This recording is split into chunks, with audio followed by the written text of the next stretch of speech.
90% of consumers would prefer to interact with a business, a dealership specifically, via text rather than a phone call. And as Gen Z has money now, they have real jobs. Today, I'm joined by Graham Anderson, Chief Customer Officer and Co-Founder of KENECT, an AI-powered communication and reputation management platform for car dealers. As Gen Z enters the car market, dealers are evolving their communication strategies to engage a new generation of buyers without adding staff. We break down how smart dealerships are using AI to win new business and stay ahead. A big thank you to our sponsors for making today's episode possible: Q Merit, Cox Automotive, and of course, KENECT. And now let's get into the show. Graham Anderson on the CDG podcast. Graham, welcome. Thank you so much. Good to have you on. Excited to be here. Welcome to Philly. Thank you. You were just telling me, I want to get right into it. You were telling me you were at a conference recently, and you were just trying to share some great insights. You spoke with lots of dealers, and I told you, wait, Graham, you got to stop. I want to record this because you got some interesting anecdotes. Can you share with us a little bit of what you learned recently? Yeah, for sure. Went to a great event down in Florida called Dealer Point. It was great. We had about 40 dealers down there that we got to spend a bunch of time on. So it was pretty intimate and personal. Hearing the hot topics of the day was a real critical part of the discussion, and really cool stuff came out. I would say, obviously, in the last few weeks, tariffs is a big topic, and we talked about that extensively. It was really interesting talking to the different dealers, depending on what brand they carry. Some were more nervous about it than others for obvious reasons. I specifically had a really interesting conversation with a Mazda dealer that explained to me they have one car that they manufacture in the US. And he was trying to figure out if he should buy way more than he normally would want to, because he thinks that that's going to just sell so much more over the coming year, depending on how the tariff shakes out, or if he should keep buying his inventory in the same way that he has before. And everyone's trying to wrestle with that, trying to figure out what's going to make the most sense from an inventory perspective. And everyone's kind of fishing in the dark right now, trying to figure that out, obviously. So that was a fascinating part of the discussion. AI is obviously top of the list for everybody right now. That was the topic of the day. Pretty much every other vendor that came had some element of AI in their discussion. And we talked about that over and over and over again. It's a big part of what we're doing, obviously. And I would say that dealers learning how to use AI, which products they should use, who can they trust, what parts of the dealership should they be putting AI into, and which ones shouldn't they, just not nonstop conversation. And some of those we don't have total, clear, perfect answers for, but we're starting to be a little bit more clear about how AI fits into the dealership today. And these conversations, like this specific conference you were at, was it mostly with dealer principals, with digital marketing leaders? I mean, who are you dealing with here? Yeah, for sure. I would say owner, general manager, or head of technology in some way, shape, or form. So they were definitely more at the forefront of technology usage, and that was the biggest part of the conversation was how they're using tech in their dealerships. And yes, it was the folks that care about the tech in the dealership the most were the ones that we were spending our time with. What were some of the questions you got from dealers on this front? Because I've been putting a lot of info out on it, on just, the state of dealership technology, what's happening. It's slightly varying from smaller to bigger dealerships. I've seen some large dealerships, create their own custom software. I've seen some smaller ones adopting. What are they asking you? Yeah, for sure. And I'm assuming they're coming to you as like an industry leader, given, you're leading AI with thousands of dealerships across the country. So what are they telling you? I mean, a total variety of questions around AI specifically, I would say. Some have been using it for years now,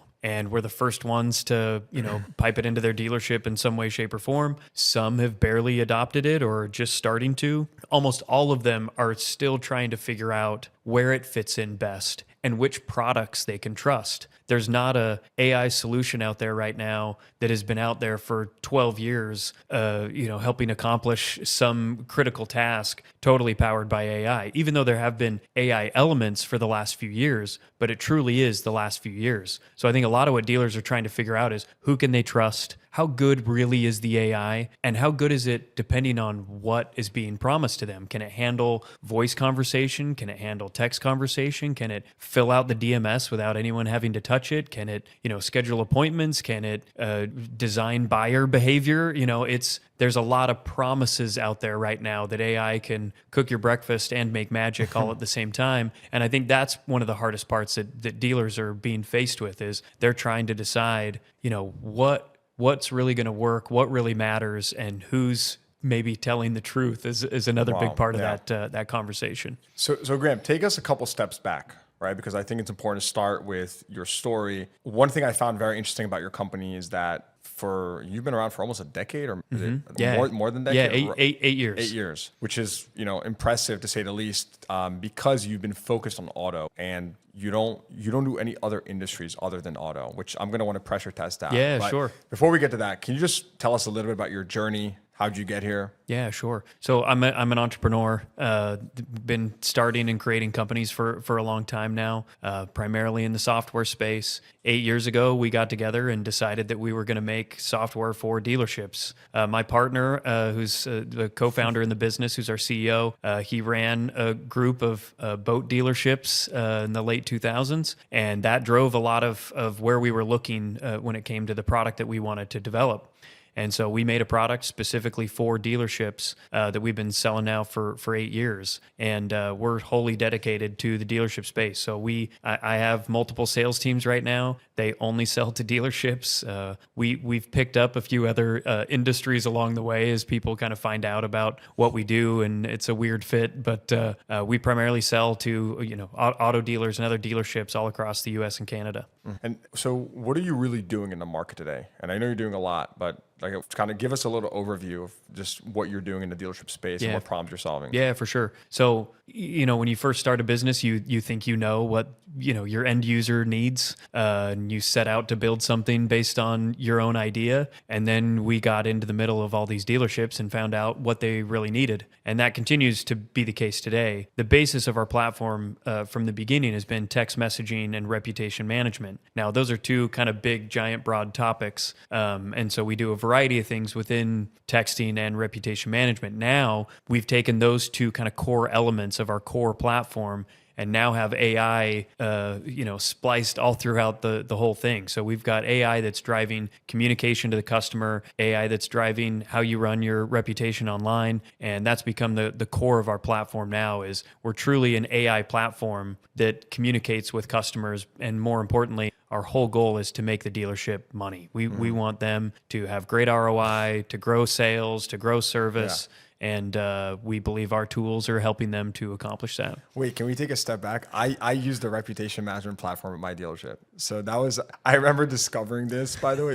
My GM came to me and were like, yeah, look, you can suddenly have the customer leave you automatic reviews. And it was so revolutionary in the sense that, wow, this was driving so much business. By the way, I was reading an article, and it was talking about how till this day, or ChatGPT is rising very quickly, but Google is still dominating local listings, which I just found that interesting. It makes sense because Google has these local listings, but it's still, dealers are local. Yeah. And, part of me is like, well, is this going to go away? But it's interesting that it's a specific segment within search where there's a pretty good moat. And I don't think it's going away anytime soon. I mean, we're still in a place where 89% of consumers trust online reviews more than a personal recommendation from a friend or a family member. So we shop by looking at reviews. I mean, Amazon is your most extreme example of this. If I need to buy bed sheets, I go on there and I type in the best bed sheets, and then I'm picking the one that has the most reviews and the best reviews. Google today still has, it's something like 65% of all of the reviews online for a business are still on the Google platform. Wow.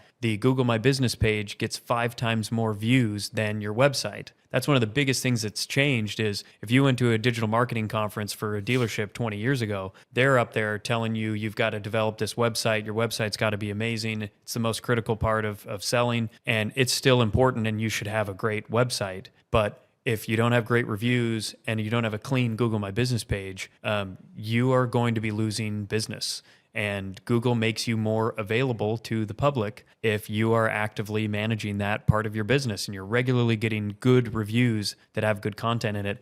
And that's not going away anytime soon. It's not sexy anymore. Yeah. 8 years ago, I could go to a conference and talk about Google reviews and I'd pack the room. That isn't really the case anymore, No. but you still have to be taking care of that in your dealership. Yeah. All right. So I'm a bit of a weird consumer because as a dealer because I ask questions that I think into the business. Sure. And one thing you told me before this podcast, which, if we can bleep this out if you're uncomfortable with it, but you told me that you guys as a company are profitable. And actually that meant a lot to me because I think in many cases, companies are, you've been around for a long time, you're profitable, you're clearly doing something right. That's how I pattern match. I'm like, okay, there's something here, right? These guys know what they're doing. So my question to that is, you've been around for a while, right? You clearly have created great value. The company's doing well. Where are you spending your time and resources today, right? It seems like historically you've done pretty well. What are you doing now? Where do you kind of view the biggest opportunities? Yeah, for sure. I would say we are trying to be with the dealer as much as we possibly can, because the closer we are to the dealer business,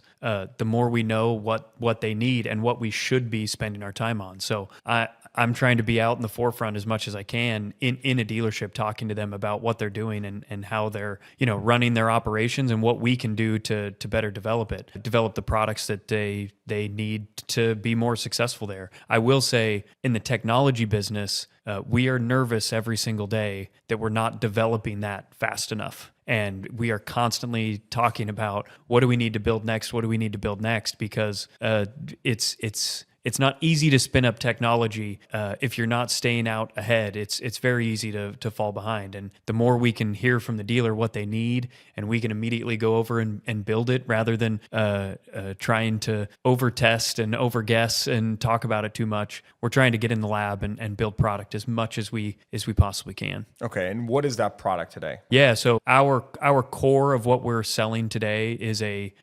automated service scheduling tool. It primarily revolves around text message, and we're able to fill the dealership's calendar automatically without the service agent having to get in the middle of every single conversation just to diagnose what the customer needs and schedule the right appointment. AI is smart enough to now go and do that, and text is primarily the way that we're going to do that. We're deeply integrated into the DMS because that's where all the data and the information is. We can see what's going on in the DMS for a specific customer, reach out to them based on a variety of different circumstances, get them into your dealership without anybody having to specifically talk to them, and then let the team do what they do best, which is get under the hood and fix the car and get them back out on the road as a really happy customer. So tell me more about that. When you say text, right? How does the process actually work? If a customer reaches out, I'm trying to understand, what does it specifically look like? Yeah, so it can be inbound or outbound, obviously, but let's talk outbound here for a second. So I can see if you came in and you bought a car 6 months ago. I know what kind of car it is. I likely know what kind of mileage it is, or at least close to. And I know the service intervals that you may need. And I'm going to program a variety of different campaigns to reach out to you on a regular basis. That may be time bound, so every 3 months or 6 months. That may be based off of estimated mileage. That may be based off of the specific needs for that car. That also may be based off of if there's a recall. I'm programming all of that into our system that's then looking at your DMS and is automatically reaching out to you based on those timelines that you're hitting, and then requesting you to come in for an appointment and handling that whole back and forth conversation to get you into the dealership at a certain date and time without somebody having to spend 11 minutes on the phone just picking Friday at 2:00. Mm-hmm. So, and how are customers reacting to this? I mean, we are working with a lot of dealerships all across the U.S. and Canada, and I will tell you right now, this has been, of all the products that we've ever made over the years, this is the one that has our customers the most excited and dealers the most excited, because it's having a material impact. So they can see how many appointments are we booking, how much money they're making from those appointments. So it's easy to show value. It's totally easy to show value, and what they're getting is they're filling up their bays, so they're maximizing their capacity in the service department. And they're also getting to a place where their service agents are spending more of their time on human connection, on the things that are strategic and that matter in a interpersonal back and forth, rather than just worrying about pushing the button, inputting details into the DMS, and helping a customer decide on what time they're coming in, and then them showing up and putting them in the waiting area. Mm-hmm. they're spending their time on building relationships, figuring out how to upsell, potentially equity mining with the customer. They're doing things that really drive value rather than menial task all day. Yeah. Can you tell me more about, you said equity mining, how are you actually doing that? And I'm assuming you're referring to mining if our customer has equity in their vehicle and, tell them to bring it in for trade, or how are you actually doing that? Yeah, totally. So a lot of our customers, as they're setting up these campaigns with our Service AI platform, we are building in campaigns specifically to encourage customers to bring in their car or potentially to try and sell their car back to the dealership. And we tie that to a variety of different scenarios. If I know somebody's already coming in for a service appointment, I'm going to tack on an outreach around requesting to purchase their automobile, which we already know, again, what the car is, how many miles are likely on it, the quality of that car. That car is coming into our dealership constantly. So we've got automated processes now that are driving that behavior in the dealership, again, without having to take a big list over to my service agent and saying, hey, today, will you call down this big giant list and see if any of these customers want to sell their car to us? Or what I experience at my dealership today, they send me an email about once a quarter that says, do you want to sell us your car? And it's out of the blue, and I get it on a Tuesday at 2:00, not connected to anything I'm doing with the dealership. So what we are trying to do is we're trying to build that process around experiences that we're already having with the dealership. And so if I'm going in on Friday and I know that I'm having my service appointment from 2 to 3 o'clock, and they then send me a text that says, hey, while you're here, do you want to consider us looking at your car and giving you a price for it? I'm way more inclined to go through that process when I'm in the middle of something with the dealership rather than some, random outreach that's happening otherwise. Wait, quick, when did you start working on that specific tool? I mean, years now. Okay, years now. It's interesting because we just ran a survey with our dealer audience, and the biggest focus for 2025, and this was, we got hundreds of responses from, many dealers, right, large and small. It was fixed ops followed by used. Fixed ops has been, at the top, but used has definitely been rising quick, which makes sense. Tariff mania, people are putting more emphasis on used. Needless to say, used inventory is still declining, but it's, margins are still strong, and there's a lot of emphasis now. This episode is brought to you by KENECT. Selling EVs can have a lot of friction points, but home charging installation shouldn't be one of them. That's why dealers and automakers trust KENECT, the go-to expert for home charging installations. KENECT helps EV buyers get set up with the latest charging solutions, making your EV sales easier and the customer experience seamless. So dealers, if you want to boost your sales on EVs, join KENECT's dealership partner program and start earning referral incentives on every single installation. Stop losing sales to charging anxiety. Next time a customer asks about home charging, just say, I got a guy for that. Visit QMerit.com/carguy. That's QMERIT.com/carguy to learn more, or click the link in the show notes below. I want to ask you a bit of a different question. Okay. What is your biggest challenge right now? Right. Mm-hmm. And I say that with the context that you're bringing this really great product to market here, that you have great adoption. I'm going to ask you more about that soon. But what challenges are you running into in today's market? Yeah, I actually think that dealers catching the vision of what we've made for them is actually my biggest challenge today. It's new. It's going to change. It's going to change the operations of the dealership. We were just talking earlier about when the tractor was made. Okay, this is 100 years ago. There's an awesome fixed ops podcast that I just listened to on this. And on the tractor? Yeah, on the tractor. So when the tractor was coming out, guess how all the farmers were reacting to it? Oh, this is going to ruin everything that we're doing. All of the things that we know how to do are going to change. We've trained all these horses to operate in a certain way, and now we're going to use this machine. We're going to lose all of our competitive advantage. And so they resisted and didn't know what to do with it, and they hated it at first. And then all of a sudden they were producing at 400% higher than they were when they were using horses and, their hands all day for everything. It feels like we're at a similar point here. It's a little bit like the personal computer. It's a little like the iPhone, where AI is becoming this hugely critical part of our businesses, but helping dealers to catch the vision of it being a good thing for their dealership, and that it's actually the way that the consumer wants to work with their business as well, is actually, I think, our biggest challenge today. Is it still, even though we've been talking about it for a long time, and if you went to NADA this year, everybody was AI. How many dealers are truly adopting it at the level that they will be in 2 years, we probably just need some time, but there still is a great challenge in helping the dealer to really see the vision of how a platform like ours is going to make them more money. Are you seeing more resistance, or are you seeing situations where there's just too much noise and maybe like some subpar solutions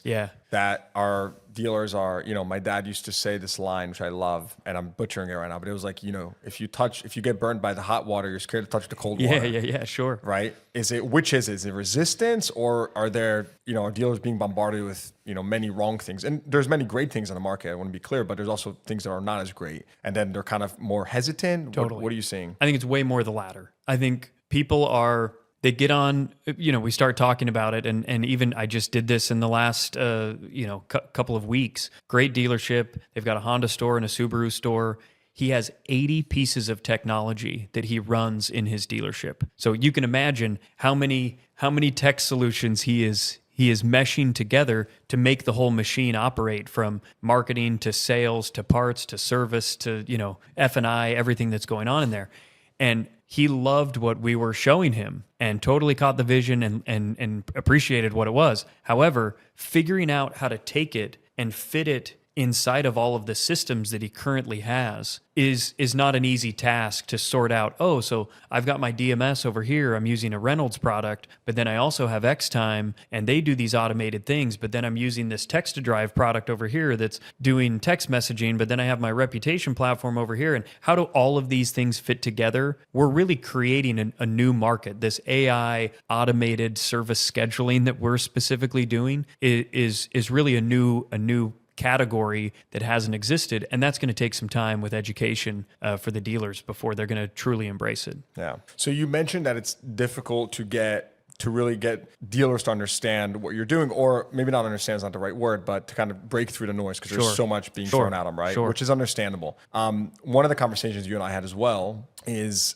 you were telling me, we were just talking about some of your customers, and I was asking you, how are they getting knowledgeable on your business? And you mentioned you're working with one really large company, well over, or just dozens and dozens of dealerships. So do you remember what I asked you? Yeah. I said, how are you retaining that business? Right? That was the first thing that came to my mind. I said, this is a company that could get anyone to do like anything for them to get in the door with this company. Yeah, sure. How are you retaining that business? Can you talk a little bit to that? Because I think this is super interesting. Yeah, I think it's a variety of different things. At the start, I think us being dedicated to the industry and having our whole focus on automotive. So you're vertical specific. You're not. You're not. We want to go deep, not wide. Yeah. And that's a big deal. That's smart. Well, and I think it helps in a variety of different ways. One is, I think it gets trust to the dealer, but I also think it makes it so that we don't get distracted trying to build a solution for hair salons while I'm trying to serve a multi-location auto dealer that's doing $700 million in revenue. Like, those are they're on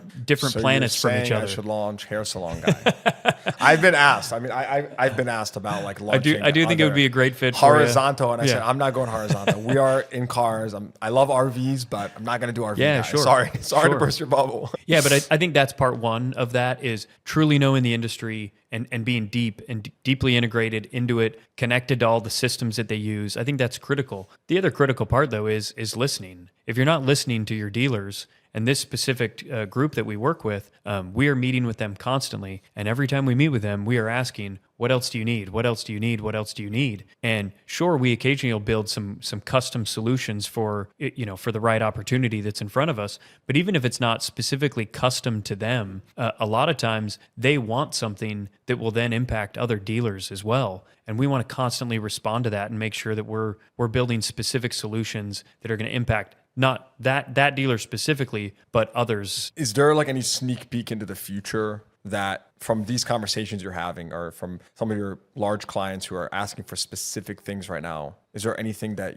hey, this is what we should expect to see here over the next couple quarters, or from a customer experience perspective? Yeah, absolutely. I think big, exciting new things that have never been thought of before is probably not what I'm going to lead off with to that question, but the deepening of AI in the dealership is our number one focus. So having it permeate through different departments. Totally. Similar to today, my ChatGPT, it has all my history now saved. Yep. So if I ask it some question, Yep. it knows my family's names, it knows where I live, it knows my taste, Yes. my life. So Yes, that's going to get deeper and that's going to get better. Yeah. And the mediums it makes sense. Yeah, the mediums in which that we're going to communicate in as well are only going to get better and better. So the text product has been the base of everything that we've been doing for a long time, but we now have a voice product that can handle inbound calls. It can frankly handle outbound call as well, and schedule appointments, transfer calls, handle a full kind of receptionist process and scheduler by AI and with a machine. That's only going to get better and better and better as time goes on. And dealers are going to be in a place, I think, in the next 2 years where a lot of the basic communication that's going on with their customers can be done automatically through a 24-hour a day, 7-day a week, 365-day a year AI tool. So if someone's listening and they don't have any AI tool integrated, or maybe they do have a tool, but give us the cheat sheet. How do you think about voice versus text? Like what's more effective? If I didn't want to try right now for 9 months and you're 6 months, right? What's more effective with actually closing deals, making money? Which one is it? Yeah, an amazing question. And this is one I talk to dealers about this constantly, and they usually want to fight about it. And it depends on what brand they sell and where they're located. Some still believe that consumers don't want to text with a business. I will tell you right now, 90% of consumers would prefer to interact with a business, a dealership specifically, via text rather than a phone call. And as Gen Z has money now, like they have real jobs. Gen Z has money now. They're buying cars. Infamous last lines. Yeah. And so you've been watching your kids and you've been watching teenagers for a long time that operate in a different way. They've lived in a digital world all the way from the beginning. They don't like the phone very much, and they want to interact via text. And that's why that's been a basis of our platform, is that people actually would rather, schedule and discuss what they need over a text message. Now, with all that said, there's still a time and a place for the phone. And a lot of that inbound phone traffic is still absolutely critical. For us, the AI tool has been so impactful because it always answers. It always answers quickly. They don't have to wait for 7 rings and sit there and then be transferred. They can pick up the phone, and the AI is now good enough that it can have a full-blown conversation with somebody that doesn't seem strange and awkward, like your Delta Airlines, virtual assistant conversation that you have that we all desperately want to, or Siri. Yes, or Siri, exactly. That's getting better and better and better. But if I were giving my recommendation, your core communication should be text in every department, in every communication that you have. And then you're falling back on phone. I mean, think about phone too. Answer rate on a phone call from an unknown number is super low, sub 15% now. Where a text message is read 98% of the time and it's read in 3 minutes 95% of the time. I mean, it is a far better way to be communicating with your customers. So you're all in on text, but you still do voice. Yeah, of course. And our voice product is amazing and dynamic, and every time I use it, I'm blown away at how good it is. And today, everyone's still getting a huge volume of inbound phone calls, so you have to be taking care of it. But if you're using text in the right way and you're preempting the customer to schedule that appointment before they have to call in, your phone call traffic is actually going to go down dramatically. We usually see, just from our text product, we'll see a service department's phone traffic going down about 35%, just because the text is handling that so effectively. This episode is brought to you by Cox Automotive. AI is flooding the auto industry, but without clean, connected data, for most dealers, it falls short. That's why Cox Automotive brings the signal through the noise, powering smarter decisions with real-time insights from 82 million car shoppers. It's not just a premium-grade fuel for your AI tools, but the ability to turn those insights into operational tactics on your lot. Ready to cut through the hype and see what AI can really do for your dealership? Download Cox Automotive's free guide to AI in auto retail. Just click the link in the show notes below. What about your decision? You're focusing a lot on service, which I think is smart, but why are you doing that, right? Versus sales, and specifically with automating many of these processes. Yeah, for sure. I think as we talk to dealers, I constantly feel the need in fixed ops more than I feel the need in sales. Staffing, keeping the bays full. It's also a great place, though, on a positive note. Margins are always better, or mostly better, in service. And so dealers, to me, oftentimes when I talk to them, they're really focused on fixed ops and trying to grow that business and trying to add more operational power there. And we keep listening to those dealers over and over and over again, and decided to go and develop something that would specifically help them book more appointments, book more high-end appointments, make more margin there. It doesn't mean that, we're touching parts of sales. Sales is obviously still critical, but even specifically today, right, in your tariff comment from a few minutes ago, fixed ops and used cars are a bigger conversation today than they've been in a long time. And when you're going through a time of uncertainty where sales might go up and down, which kind of happens all the time, fixed ops can be the constant in the dealership, and we want to be in the middle of that place. Yeah, that makes a lot of sense. Now, tell me more about how you actually envision the product evolving. One of the cool things that we tried is we literally mimicked my voice,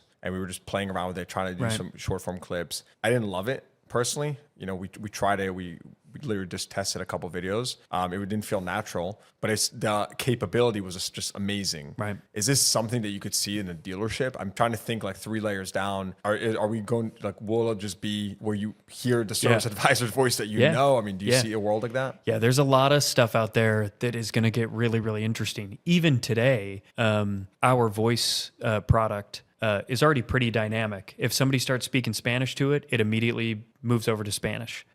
We'll have basically, I don't want to say all languages, but core languages that would be spoken in the U.S. It will have that capability. Different voice types, different voice styles, male, female, any different variety there. You can add, even personality differences in those as well. We use this amazing sales training tool for our own team that they can role play a sales call on, and you can change how nice or mean they are, and it will reflect that in the call. It's remarkable, and that's getting, again, better and better as time goes on. We've seen and looked at some things that if somebody has an accent, that it could potentially smooth their accent on the phone. If you used an offshore, group for a BDC, stuff like that is coming. I mean, there is some pretty powerful stuff as OpenAI keeps getting better, and just AI in general keeps getting better. And the cool part about that is, as it keeps being fed more and more information, that's naturally what is going to happen. Correct. Now, are you seeing any trends or any insights you can provide with respect to just how effective this is with import versus domestic franchises or specific regions of the country? If someone is listening, they're like, my customers are too wealthy for this. My customers are too poor for it. I mean, wherever they fall on a spectrum, are you seeing better effectiveness with specific customer cohorts or maybe specific brands or franchises? Sure. I would say no today, especially across the brands. We got a Mercedes dealership using the same product that the Subaru dealership is using. So it has its impact in both places. Now, you would think, hey, a Mercedes dealership would want to have white glove, more of a first class experience. They're selling less cars, but at a higher rate. But those people still want to communicate via text more than a phone call. It's not the way they want to work with a dealership is actually not that much different. And so we're experiencing that. And we've got Toyota dealerships that are doing 6,500 ROs a month, and we've got Cadillac dealerships doing 600 ROs a month, and they're getting the same kind of impact on their dealership. Now, granted, it's not dollar for dollar in the same way, but we see on average a 25% lift in service revenue with our dealers that are using the platform, and that's across brands. That's impressive. So what are you doing on the recall front? You mentioned that to me as well. Yeah, sure. So recall is an interesting part of a service business. Constantly trying to get those recalls in. Usually the OEM pays pretty well on those. So most everybody wants to get those done. A lot of times, we just talked to we've got this great dealership down in Texas that they're used to printing off a big, Google sheet or a, Excel sheet with a bunch of names on it. And they hand it to their service agents and say, hey, call down this list and get them to come in for a recall appointment. Similarly, today for me, if I have a recall, I get a letter in the mail, usually from the OEM, right? Usually not a very impactful medium to be communicating with at this point. And then maybe a couple of emails. And those are just not the way to be communicating with your customer base at this point. And so we've worked really hard to figure out ways to know which customers in your database have a recall And then we're running outreach campaigns via text primarily to get those customers to come in and fill those appointments. This dealer that I just referenced that's down in Texas, they are effectively at this point zeroing out all of their recalls. They, get a big giant list every once in a while from their manufacturer, and they're able to fill almost entirely every single one of those recalls, and usually in a pretty fast amount of time as well. So he told us just in the last few weeks they had zeroed out their last recall that they did. Wow. That's impressive. So other than being on the Car Dealership Guy podcast, what are you most excited about lately? Well, I think the car industry, it's when it starts making national news, it starts getting even more interesting. It's fun. Yeah, when you've got the president and the Senate and Congress is talking about the car business as much as they are. Fascinated to see what the next couple of months bring. Tariffs are a big hot topic, but the cool part about it is I talk to dealers, and we partner with so many of the OEMs as well, talking to the OEMs. The business will survive, and the business will figure out how to make all of that work and then figure out how to thrive and to sell the consumer on whatever the solution is. And I'm fascinated to see how that goes, and also just fascinated as technology keeps getting better and better. Really interested in what that brings to the dealership and what that brings to the dealer, to the consumer buying experience at the dealership as well. So did that Mazda dealer end up buying more inventory up front? Well, he left having no idea what to do. I would imagine that he still has no idea what to do today while we're still figuring out what's going on. But really interesting talking to him, and it was fascinating to talk to a Mazda dealer versus a GM dealer in that same conversation. They have very different problems, and so we'll see how that all shakes out here over the coming months. I had Ernie Bach Jr. on a podcast. He's a distributor up in New England, Subaru of New England. He distributes to 65 Subaru dealerships. So I said, Ernie, what's your advice over here to dealers? He's like, don't panic. Don't panic. Yeah, so totally. he said it's funny. He said it multiple times, but it's right now it's a daily thing. So everyone's rolling with the punches. Even I've talked to a manufacturer that does a lot of their manufacturing in China, and even talking to them, they'll find a way to make it work, and they'll figure out a way to make their cost structure work. They'll probably change some of their operation, focus on a few other places. But this is a resilient group, and everyone's going to figure out a great way forward. We still need cars, right? We're not gonna wake up, in 3 months and all of a sudden we don't need cars anymore. We've just got to figure out a way to get them to the people in the right place. And according to our consumer survey, dude, we're all about the surveys now. We did one survey. It was so good. We're doing all these surveys. It's like a classic marketer. Like you find something that works, you just squeeze the lemon. But so we did one survey, then we did a consumer survey, and the consumer survey said 41% are somewhat less likely or like a lot less likely to trade in their vehicle now. Interesting. Right? More pressure on used, but also more business to fixed. Yeah, so that was, again, and that's over the past 30 days. Like remarkable. Yeah, and that's that 30 days from now, you should do it again. I know, we will. Well, we're going to do these quarterly, but I was like, wow, that's pretty crazy. I mean, that's a big shift. For sure. 41% of consumer in the last 30 days. So totally. Go figure. Graham, dude, thanks so much for coming on. Thank you. Been awesome. Great to be with you. Great to have you on, and excited to continue following up with your progress. So it's gonna be great. Awesome. Thank you. Thank you. All right. Hope you enjoyed that episode. Please give the podcast a rating, consider subscribing to the show, and check the show notes for links to what we talked about. Thanks for tuning in. I'll see you guys next time.